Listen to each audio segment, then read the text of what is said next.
नमस्कार। इस खास पेशकश में आपका स्वागत है। मैं हूं अखिलेश शर्मा। नीट परीक्षाओं को लेकर अभी काफ़ी विवाद हुआ, लेकिन 21 जून को जब नीट की दोबारा परीक्षा हुई तो देश भर में लाखों छात्रों ने इस परीक्षा को दिया। सरकार ने अपनी ओर से पूरे इंतजाम भी किए। पेपर लीक होने से लेकर दोबारा परीक्षा कराने तक सरकार के अनुभव क्या रहे, क्या तैयारियां रही और जो आरोप लगे हैं उन पर क्या सरकार का जवाब है, इसी पर बातचीत करने के लिए हमारे साथ खुद शिक्षा मंत्री धर्मेंद्र प्रधान जी मौजूद है। धर्मेंद्र जी, बहुत बहुत स्वागत है आपका टीवी पर। 21 जून को परीक्षा हुई, एक तरह से आपकी भी परीक्षा थी, आपके पूरे महकमे की, मंत्रालय की भी परीक्षा थी, छात्रों की थी, उनके अभिभावकों की थी, सबको परेशानी थी, मानसिक तनाव भी था कि कैसे होगा, क्या होगा, लेकिन जाहिर सी बात है कि 21 को आपने राहत की सांस ली होगी। मैं सबसे पहले इस परीक्षा में परीक्षा देने वाले सभी छात्रों को, सभी छात्राओं को, सभी विद्यार्थियों को और सारे उनके अभिभावकों को और इस परीक्षा प्रबंधन में लगे हुए सारे प्राध्यापक, उसकी बाहरी प्रबंधन में लगे हुए सभी जिला की अधिकारी, जिला की टीम, राज्य सरकारों की, देश की सभी राज्य सरकारों की नेतृत्व और भारत सरकार की अनेक विभागों की जो दायित्व, जिसके पास जो दायित्व था, सारे विभागों को मैं शिक्षा विभाग की ओर से आभार प्रकट करता हूँ। सभी की सामूहिक प्रयास से इस प्रकार की एक चुनौती को हमने पूरा किया है। बड़ी सफलता के साथ 21 तारीख को परीक्षा को पूरा किया गया है। 20 लाख विद्यार्थी अपियर हुए, निर्भुल तरीके से परीक्षा हुआ है। पिछले दिनों में जो चुनौतियों को हमको सामना करना पड़ा था, ये सारे व्यवस्था, सारे दिक्कत इस बार ना आए, उसको डे 1 से, जब हमने पिछले मई 15 को नया परीक्षा की तिथि घोषणा किया था, उसी दिन से अगर इस प्रकार की परीक्षा के लिए एनटीए को लगभग 6 महीने की समय लगती है। क्वेश्चन पेपर तैयारी करने से लेके परीक्षा को ऑर्गेनाइज करना, तब तक लगभग 6 महीना लगता है। इस बार चुनौती था इस सारे विषय को हमको 38 डेज में पूरा करना। मैं एनटीए को भी बधाई देता हूँ। सभी को जोड़ते हुए, एक समन्वय करते हुए फुल प्रूफ परीक्षा इस बार हुई है। मैं इसके लिए देशवासियों की ओर से सारे स्टेक होल्डर्स को धन्यवाद देता हूँ, शुभेच्छा देता हूँ। निश्चित रूप में हमारे देश में जो मेधावी विद्यार्थी है, ये सब अच्छे किए हैं परीक्षा में, सबके अच्छे नंबर आने वाले हैं। योग्यता के आधार पे ये सब आने वाले दिनों में विभिन्न चिकित्सा सेवा की, मेडिकल एजुकेशन की विभिन्न स्ट्रीम पे जाएं। उनको मेरे को अनेक अनेक बधाई और शुभेच्छा है। लेकिन धर्मेंद्र जी, जो अनुभव रहा पिछले कुछ दिनों का, 3 मई से अगर लेकर अभी तक 21 जून तक की बात करें तो कई सारी दिक्कतों का सामना करना पड़ा। स्पेशली अगर हम 3 तारीख की बात करें, जो पेपर के कुछ पेपर्स क्वेश्चंस बाहर आए, लेकिन सरकार ने फैसला किया कि हम पूरी परीक्षाएं दोबारा कराएंगे। आपने सीबीआई को भी जांच देने का फैसला किया, तो उसके बाद आपने क्या सीखा है कि जिसमें कि आप 21 तारीख का परीक्षा आप अच्छे से करवा पाए? हमने लॉजिस्टिक्स की बात देखी कि जिसमें लॉजिस्टिक्स से लेकर के, सिक्योरिटी से लेकर के, पेपर सेटिंग, हर चीज़ में बहुत ज़्यादा प्रिकॉशन इस बार रखी गई है। देखिए, 3 तारीख की परीक्षा के दिन और उसके उपरांत एक सप्ताह की जो लर्निंग हुई हमारा, ये हम सभी के लिए बहुत आंखों को खोलने वाला विषय अनुभव था। पिछले दिनों में जो अनुभव हुई, इसको एक बेंचमार्क मानते हुए, चैलेंज की एक टारगेट मानते हुए, उसको कैसे अंडू करना, उसको कैसे पार करना, उस हर्डल्स को कैसे पार करना, क्वेश्चन पेपर सेटिंग से लेकर इस बार तो सबसे जो नहीं होना चाहिए था 3 तारीख की परीक्षा के समय हुई। जिनको एनटीए ने भरोसा किया था क्वेश्चन बनाने के लिए, जो चंद शिक्षक हमारी ज़िंदगी में एक बहुत बड़ा स्थान में रहने वाले लोग हैं। लाखों करोड़ों विद्यार्थियों की ज़िंदगी की माँ पिता से ज़्यादा प्रेरक उसकी शिक्षक रहा है। ऐसे कुछ चंद गलत उद्देश्य रखने वाले शिक्षक, रक्षक के दायित्व वाले लोग भक्षक बन गए, भ्रष्टाचार में लिप्त हुए, मंद उद्देश्य उनकी रहा, बच्चों के भविष्य के साथ उन्होंने खिलवाड़ किया। सीबीआई को आपने नाम लिया, सीबीआई उसकी तह तक जा रही है, सबको पकड़ा गया है।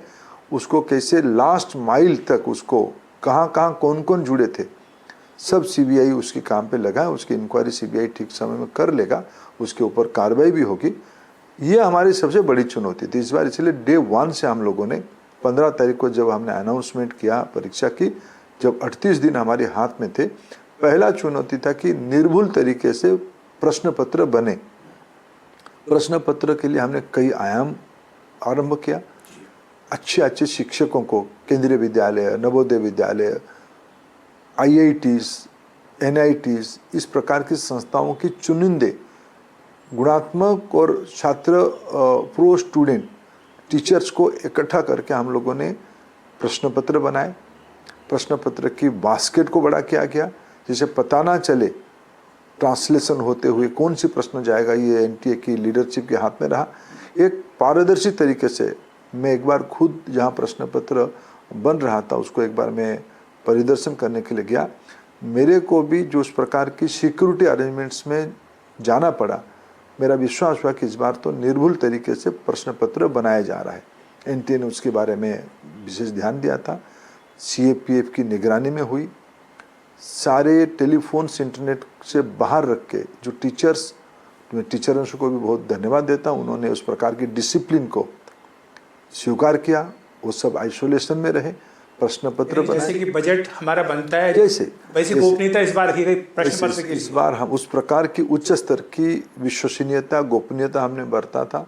उसके कारण अच्छे प्रश्न भी बने, फिर उसको मॉडरेट किया गया, उसको ठीक से सटीक ट्रांसलेशन हो और NCERT की किताब के आधार हो।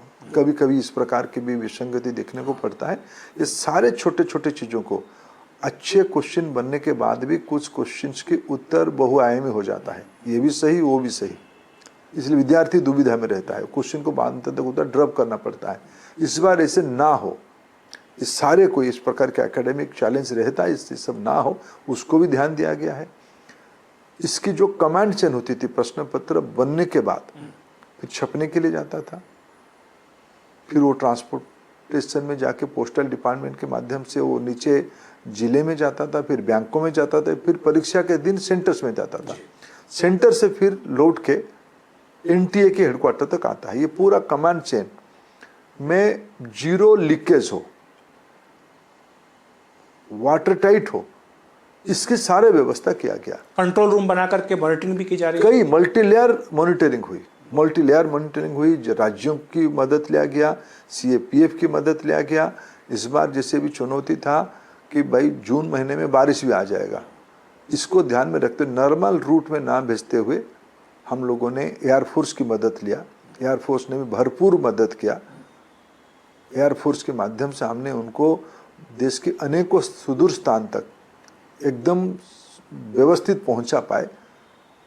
फिर एयरफोर्स उस सारे 15,000 बक्सेस बने, 2 सेट क्वेश्चंस बनते हैं, 15,000 बक्सेस देश की 550 शहरों में जाता है, फिर आगे 5,400 से ज़्यादा केंद्र में जाता है। ये सारे बॉक्सेस निर्भुल तरीके से जाए, सुरक्षित जाए। मैं फिर एक बार मेरे नीचे जो फील्ड मार्शल जिनको मैं कहूँगा, फील्ड कमांड जो था जिन लोगों के पास, उन्होंने बखूबी उसको दायित्व निभाया। मैं तो उस दिन प्रत्यक्ष सुबह से क्या, उसकी 2 दिन पहले आप लोगों के माध्यम से मॉक ड्रिल को भी देश ने देखा। इसको कैसे, किसी ने कहा कि इसको सारे चुनौती क्या है अखिलेश जी, हमारी देश में कुछ दहशतगर्द रहते हैं जो सारे व्यवस्था को तोड़ने की पैरेलल प्रयास भी करते हैं। किसने कहा कि भाई देखो हमारे ये तो क्वेश्चन पेपर आ ही गया, तुरंत हमने निगरानी करके देखा कि व्यवस्था हमारी फुल प्रूफ है। वहाँ भी CCTV कैमरा लगा है, जिस कंट्रोल रूम पे जिसके बारे में आप कह रहे थे। बैंकों के ऊपर देखो, जो पोस्टल डिपार्टमेंट की कस्टडी में आया, प्रिंटिंग प्रेस पे CCTV की निगरानी रही, ये सब रिकॉर्डेड है।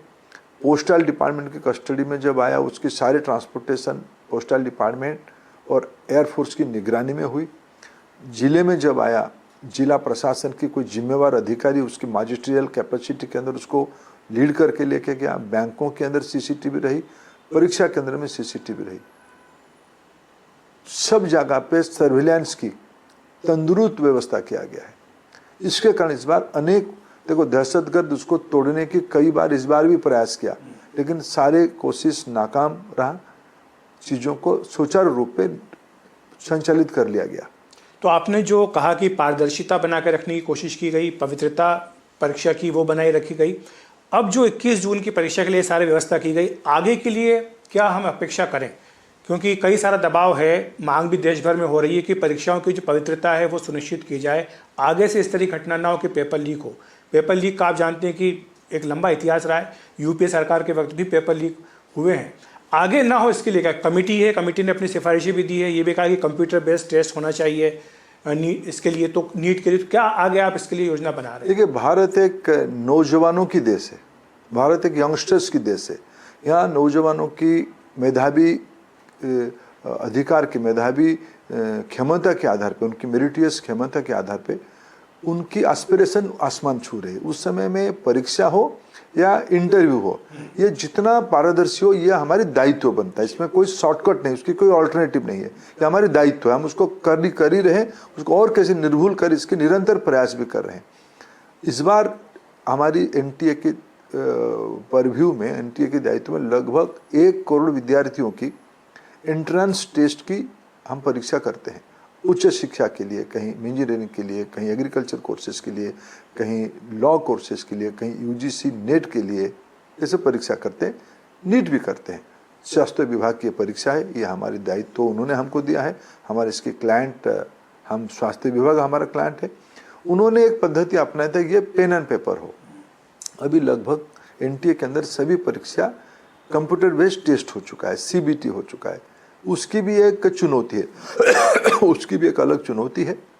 लेकिन अंततः जिसके कारण राधाकृष्ण कमेटी ने रिकमेंडेशन किया था कि पेन एंड पेपर ज़्यादा चुनौती है, थोड़ा ज़्यादा उसकी वनरेबिलिटी बढ़ जाता है। एक ही दिन में होता है, 5400 केंद्र में होता है, इन्विजिलेटर्स रहते हैं, कई प्रकार की उसमें से तरह तरह की हर्डल्स रहता है। इसके बजाय इसको थोड़ा स्टागर करते हुए जेई मेन में लगभग 16-17 लाख विद्यार्थी परीक्षा देते हैं। अभी यूजीसी नेट परीक्षा चल रहा है, उसमें लगभग 10 लाख विद्यार्थी परीक्षा देने। ये सब 7 से 10 दिन तक स्टागर होके होगा। देश में कंप्यूटर टर्मिनल की एक निर्दिष्ट नंबर है। इंफ्रास्ट्रक्चर का इशू नहीं है, इसको इंफ्रास्ट्रक्चर की कैपेसिटी बढ़ानी पड़ेगी। अभी सरकार हम प्लान कर रहा है इंफ्रास्ट्रक्चर की कैपेसिटी, विशेष करके सरकारी संस्थाओं में। ये भी एक चुनौती है कि जो सीबीटी की ओर हम बढ़ेंगे, हमको ध्यान देना पड़ेगा परीक्षा केंद्र कहाँ हो रहा है, सरकारी व्यवस्था में हो रहा है या निजी संस्थानों में हो रहा है। इसको धीरे धीरे हम कैसे टेम्पर प्रूफ करें, लीकेज प्रूफ करें सीबीटी को भी, ये हमारी दायित्व है।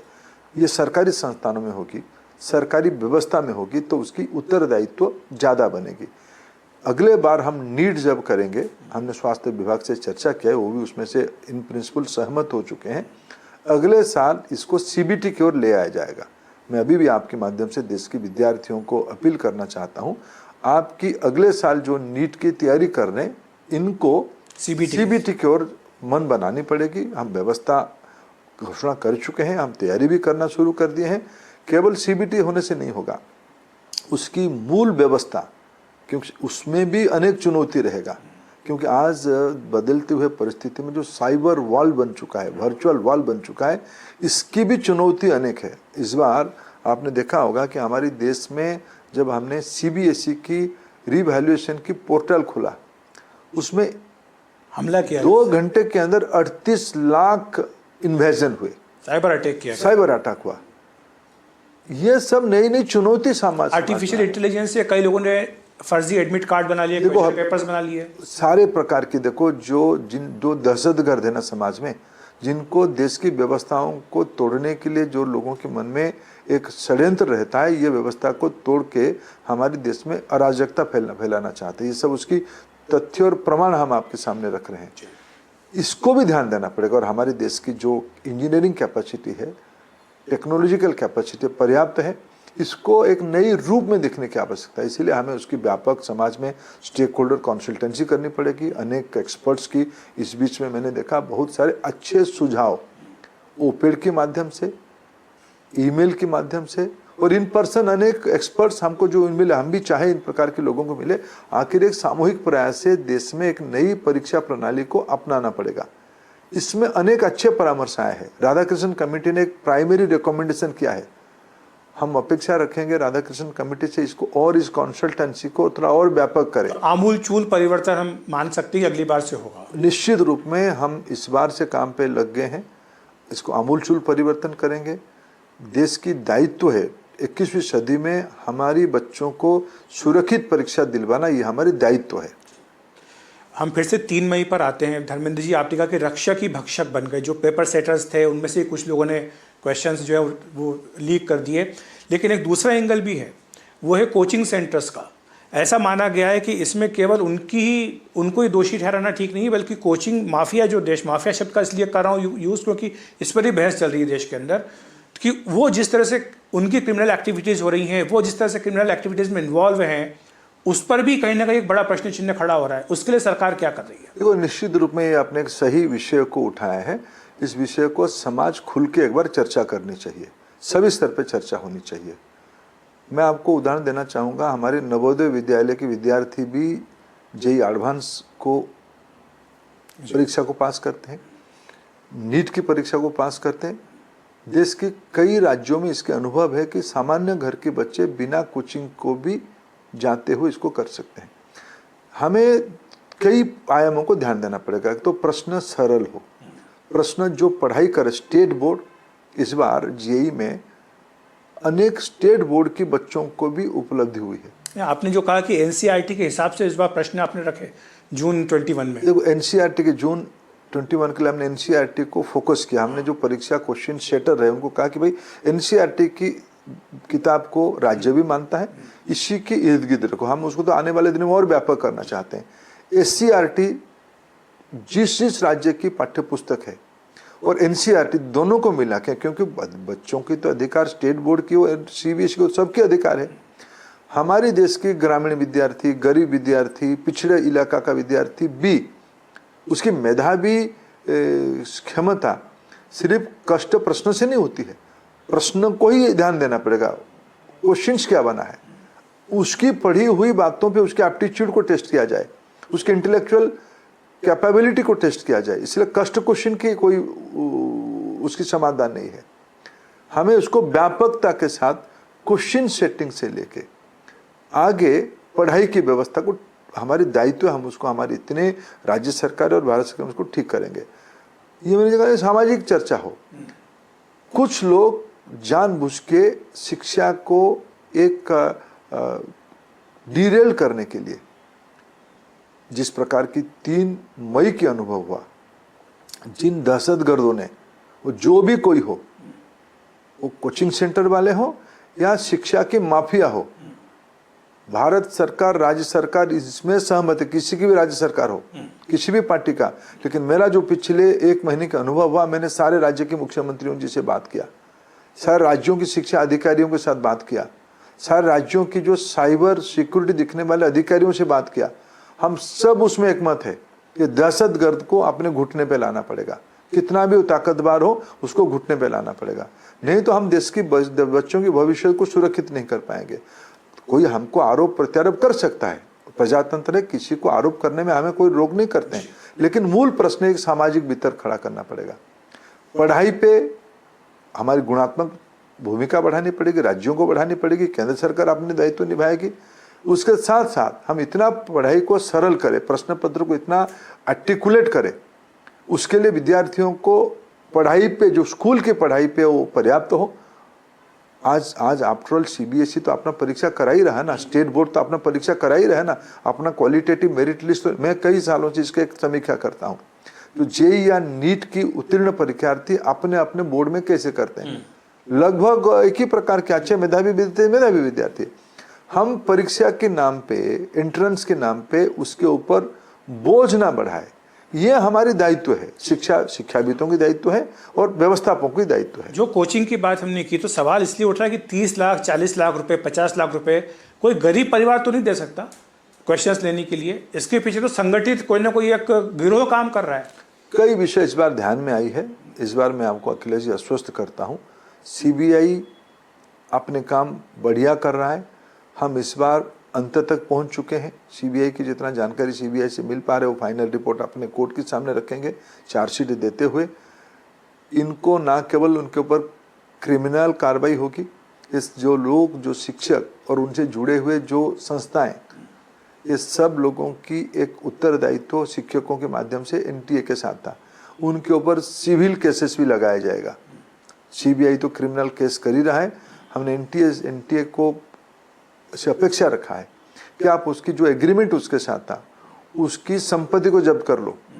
समाज में दहशतगर्दों को एक आदर्श डर पैदा होनी चाहिए उनके मन में, और उनके पीछे जो ताकत है, लाखों करोड़ों रुपया जो खर्चा करके क्वेश्चंस को खरीदना चाहते हैं, क्वेश्चन सेटर्स की पवित्रता को भ्रष्ट करना चाहते, उन तक इस बार भी तार पहुंचेगी। कुछ लोग पहुंचे हैं, कुछ राज्यों में इस प्रकार की जहां तार वहां तक उस प्रकार की वर्ग तक लातूर में पहुंची है।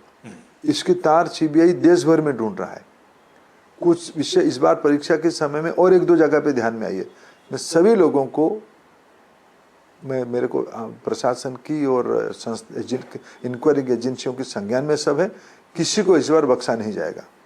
आपने कहा कि लोकतंत्र है तो आरोप प्रत्यारोप तो होंगे, लेकिन हमने देखा कि जो लोकसभा विपक्ष के नेता हैं राहुल गांधी, वो न केवल कोटा गए बल्कि कह रहे हैं कि छात्रों की आवाज़ उठाने के लिए, उनके हक के लिए पूरे देश में NSUI और जो उनका छात्र संगठन है वो प्रदर्शन करेगा।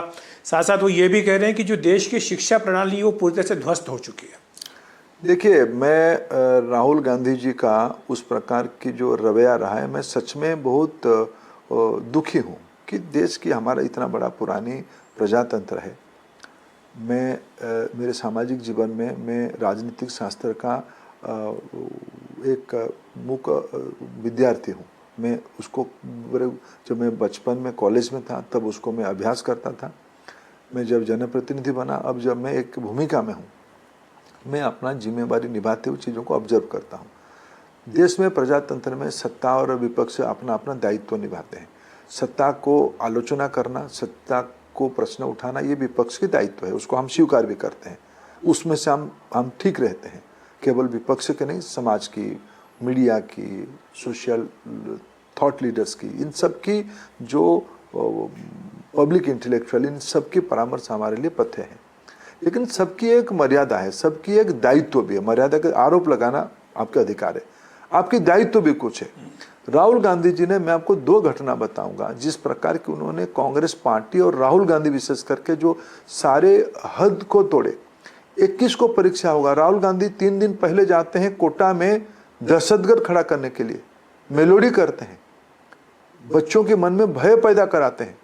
उनकी अपेक्षा था कि 21 की परीक्षा खराब हो जाए। उसे आगे जाके एक नागपुर की बच्चा अपने ही चॉइस से, अपने पिता जो टेक्नोलॉजी से ध्यान आ रहा है, अपने ही टेलीफोन से, अपने ही IP एड्रेस से वो 3 बार कहा कि मेरे केंद्र अबू धाबी करो। उसकी जानकारी कहीं ना कहीं NTA को मिलता है। NTA चंद घंटों के अंदर खबर मिलने के बाद, मैंने उनको 20 तारीख को खबर मिली कि भाई, उनके पास 19 तारीख को खबर मिली कि भाई इस प्रकार की घटना नागपुर में आई है। उन्होंने चंद घंटों में, बच्चा या उसके पिताजी ने NTA को संपर्क नहीं किए थे, NTA ने प्रोएक्टिवली उनको संपर्क किया कि ऐसे खबर आ रही कि भाई आप नागपुर में देना चाहते हो, आपके केंद्र अबू धाबी में हो गया है। ये पता नहीं क्या उस समय कि भाई उन्होंने अप्लाई किया था कहाँ के लिए, उसको देखा नहीं, चलो ठीक है आप नागपुर में देना चाहते हो। इस संज्ञान लेते हुए जानकारी मिलने की चंद घंटों के अंदर उसको नागपुर पहुंचा दिया गया। उसकी दूसरे दिन उसकी पिताजी कहे कि मेरे इस प्रकार की अव्यवस्था हुआ। उसकी कुछ क्षण के बाद राहुल गांधी जी की स्टेटमेंट आ गया कि ये तो बड़ा अन्याय हो गया है। फिर NTA ने जब सामने सारे चीजों को लाया, राहुल गांधी मुंह छुपाए घूम रहे, उसके ऊपर उनके कोई बयान नहीं आ रहा है। राहुल गांधी जी को देश को बताना पड़ेगा, उनकी जो 20 तारीख को देश की बच्चों को डराने का ट्वीट आया था, लंबा ट्वीट आया था। उस ट्वीट की जब समाधान, उसकी जो तथ्य आ गया कि उस विद्यार्थी की पिताजी की टेलीफोन से ही तय हुआ था कि अबू धाबी के अंदर हो, 3 बार हुई थी। बच्चे के पास 4 दिन पहले एडमिट कार्ड पहुंच चुका था जिसमें अबू धाबी लिखा गया था, उसकी चॉइस के कारण। वो उस दिन नहीं बताया, परीक्षा की कुछ घंटों के पहले बताया। राहुल गांधी उस पर से स्टेटमेंट देते हैं। स्टेटमेंट सिर्फ आलोचनात्मक नहीं था, डर पैदा करने वाला, व्यवस्था को तोड़ने वाला, व्यवस्था को उस्काने वाला, प्रोवोक करने वाला, जैसे अन्य विद्यार्थी मेंटल टेंशन पे आ जाए, उनकी मेंटल हेल्थ पे इंपैक्ट आए। ये इस प्रकार के अनुभव राहुल गांधी के साथ हुआ। जिस दिन परीक्षा हुआ, उन्हीं की पार्टी के पॉलिटिकल रैली के कारण, उनके राष्ट्रीय अध्यक्ष वहां थे, आदरणीय खड़गे जी, मुख्यमंत्री थे, पूर्व मुख्यमंत्री थे, उनके नवनियुक्त प्रदेश अध्यक्ष थे, मैंने टीवी में, आप लोगों की टीवी के माध्यम से देखा कांग्रेस पार्टी की किस प्रकार की बेहूदी तर्क आ रहा था कि बच्चे आप पहले क्यों नहीं गए, हमारा रैली तो होना तय था। राहुल गांधी जी आपकी तो उसके ऊपर कोई टिप्पणी, प्रधानमंत्री जी जो है वो आधे घंटे प्रधानमंत्री जी एयरपोर्ट में आके इंतजार किए कि भाई मैं बच्चों को कोई दिक्कत ना दूं। प्रधानमंत्री जी की सुरक्षा कारण जो उनके वाहन चलते हुए ये बच्चों को आवागमन में कोई दिक्कत ना हो, इसके दायित्व तो स्वयं प्रधानमंत्री लेते हैं। देश की जनता ने लिया, देश की जनता ने कोऑपरेट किया। उस दिन देश के अनेक स्थान की चित्र आए, कैसे कैसे कैसे किस प्रकार के विद्यार्थी जाके केंद्र में पहुंचे। उस समय में मैं दो घटना, ऐसा अनेक विषय आ सकता है, लेकिन दो घटना में राहुल गांधी जी को देश के सामने उसकी उत्तर देना पड़ेगा, कांग्रेस पार्टी को उसकी उत्तर देना पड़ेगा। मैं उसमें कुछ पॉलिटिकल टिप्पणी नहीं करना चाहता हूँ कि अगर आप एलओपी हो, आपकी एक भूमिका है, क्या बच्चों के साथ इस प्रकार के व्यवहार आप करोगे? आप देश में अव्यवस्था खड़ा करना चाहते हो, देश में अराजकता खड़ा करना चाहते हो। राहुल गांधी जी के मन में एक इन्फीरियरिटी कॉम्प्लेक्स है, गाली गुलज करना, असभ्य व्यवहार करना और देश की व्यवस्था को तोड़ने के लिए वो कटिबद्ध हो चुके हैं। उनको भगवान सद्बुद्धि दे। इसी से जुड़ा एक छोटा सा ये भी था, आपने कुछ बच्चे नहीं पहुंच पाए, बेंगलुरु की बात थी। मध्य प्रदेश में भी एक किस्सा आया जहाँ पर कि गरीब परिवार था, वो पिताजी लेके गए लेकिन कुछ देर से पहुंची बच्ची तो उसको एडमिशन नहीं मिला। देखिए अखिलेश जी, एक बच्चों को 10 बजे से देश की चित्र सब आप लोगों की कैमरे के अंदर कैद है, सारे सीसीटीवी में कैद है बच्चे। मैं तो उस दिन सुबह से ही उसको मॉनिटरिंग कर रहा था हमारी कमांड सेंटर पे, और आप लोगों की टीवी के माध्यम से बच्चे पहुंच रहे थे सुबह सुबह। लेकिन हर एक विषय की एक डिसिप्लिन रहता है। 1:30 तक जो बच्चा पहुंचेगा उसको एंट्री दिया जाएगा। पर्याप्त समय था, 3-4 घंटा पहले लोग बच्चे पहुंच रहे थे, लाखों की संख्या में बच्चे पहुंचे। मैंने त्रिवेंद्रम की एक वीडियो देख रहा था, वहाँ गेट के सामने उस सेंटर की जो अधिकारी सब थे बच्चों को भगा रहे, जल्दी आओ जल्दी आओ जल्दी आओ। ठीक 1:30 में गेट बंद होती है। देखो डिसिप्लिन होता है, इतने व्यवस्था ये नहीं होनी चाहिए जो उन बच्चों को आ जानी चाहिए था। चित्र मैंने भी देखा, आज अभिभावक मेरे को भी कष्ट दिया, लेकिन अखिलेश जी एक डिसिप्लिन तो मानना ही पड़ेगा ना। लेकिन कुछ जगह पे तो प्रायोजित किया गया है ये बड़ा, लेकिन इस बार एनटीए ने उसकी सारे सुव्यवस्था किया। 80 से ज़्यादा विद्यार्थी जो किसी न किसी शारीरिक चुनौती में रहे, इन सभी को, किसी की पैर टूटा है, किसी की एक्सीडेंट में कोई गुजरा है और कोई बेड पे है, सभी को एनटीए ने अपने से जाके संपर्क करके उसकी क्लिनिकली जो रिक्वायरमेंट है उसी एटमॉस्फेयर बना के उनको परीक्षा देने की। सृष्टि दुबे का तो हमने देखा, आप माता पिता से आपने मेरे को सौभाग्य मिला इस प्रकार की एक बच्ची जो परीक्षा, मैंने सुना कि वो बच्ची इस प्रकार की दिक्कत में है। उनके मैंने पेरेंट्स से बात किया, पेरेंट ने बताया कि हमारे जो डॉक्टर, वो तो आशा छोड़ चुके थे। उस बच्ची पिछले बार परीक्षा दी थी, वो अपने बैच की टॉपर रही, सृष्टि कलकत्ता की बच्ची है। उसकी डॉक्टर ने उसको हिम्मत दिया, नहीं वो दे सकती हो। डॉक्टर सृष्टि की मन में जीत थी कि मैं परीक्षा दूंगी। इसमें से फिर उसकी माँ पिताजी संपर्क किए एनटीए को, एनटीए ने उनके लिए व्यवस्था किया। और मैं तो उस दिन बात किया, और माँ पिताजी की आत्मविश्वास और बच्ची की फोटो जिस ढंग से मैंने बाद में देखा, ये तो हमारे लिए एक प्रेरक सर है। अनेक कहानी, अनेक उदाहरण हमारे सामने आई। लेकिन धर्मेंद्र जी, कांग्रेस तो कह रही कि वो इसको लेकर के राजनीतिक तौर पर लड़ाई लड़ती रहेगी, तो आप कैसे मुकाबला करेंगे राजनीतिक? देखो ये राजनीतिक विषय है नहीं अखिलेश जी। परीक्षा ठीक हो, बच्चे अच्छे मन से परीक्षा दे, प्रश्न पत्र बच्चों की मेधावी शक्ति को परखने के लिए हो, उनको बाधक देने के लिए ना हो, ये अभी हमारे सामने प्रश्न है। और उसको कैसे निर्भुल करे, टेक्नोलॉजी को साथ कैसे जोड़े, और कैसे एक्सपर्ट्स की, कांग्रेस पार्टी के पास कोई सकारात्मक सुझाव देने के लिए है ही नहीं। अगर वो देंगे उनको भी मैं स्वीकार करने के लिए प्रस्तुत हूँ।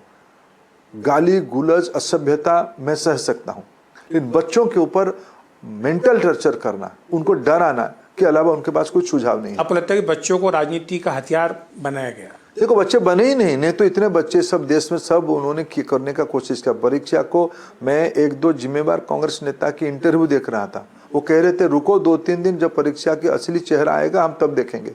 तो आप चाहते थे कि परीक्षा गड़बड़ा जाए, अब गड़बड़ाने की, मैंने उसको तोड़ने के काम पे लगे थे, उसमें कोई फॉल्ट आ जाए, ये इसके आप ताक में बैठे थे। इनके मन में निराशा हुई 21 शाम को, जो परीक्षा निर्भुल हो गई, जो हताशा में जा रहा है। जो बच्चे भावनात्मक दबाव ले लेते हैं, कुछ घटनाएं हुई हैं कि बच्चों ने आत्महत्याएं की हैं, उनका भी फोटोग्राफ लगा करके कांग्रेस पार्टी ने दबाव बनाने की कोशिश की है। तो इसको लेकर के आप क्या कहेंगे? ये तो अत्यंत निंदनीय बात है। देखो, जो बच्चों की जान चली गई, इसके लिए हम भी जिम्मेवार है। हम उसको, मैं कोई भी कैंपस की दायित्व में हूँ। पिछले 5 साल में भारत की शिक्षा विभाग के दायित्व में हूँ। जब भी किसी कैंपस में कोई छोटे बालिका या बालक की जान चली जाती है, मैं खुद को कोसता हूँ कि क्या व्यवस्था हम चला रहे हैं कि बच्चे की जान देना पड़ रहा है। इसलिए कि व्यापक प्रश्न है, इस प्रकार की घटना ना हो, ये सबसे दायित्व लेना पड़ेगा। समाज को दायित्व लेना पड़ेगा, शिक्षकों को दायित्व लेना पड़ेगा, परिवार को दायित्व लेना पड़ेगा, उस बच्चे की मनोबल को बढ़ाना पड़ेगा। इसको लेके मैं राजनीति करूं और विशेष करके परीक्षा के 2-3 दिन पहले मैं सूची निकालूं, इससे घिनौना काम कुछ नहीं हो सकता है। और यहीं से कुछ दूर जंतर मंतर पर एक कॉकरोच जनता पार्टी आई है, वो भी अपना प्रदर्शन कर रही है इसी मुद्दे को लेकर के। उस बारे में आप क्या कहेंगे? ये तो दहशतगर्दों का बी टीम है, जिन लोगों को प्रजातंत्र ने सरे से अस्वीकार किया, वो छद्म रूप में आके इस प्रकार की व्यवस्था के पीछे पड़े हैं। जो लोग देश को तोड़ने वाले लोगों की नारा लगाते हैं उस जगह पे, ये सब आइडेंटिफाइड हो चुके लोग है कौन, मुद्दा क्या है, क्यों करना चाहते हैं।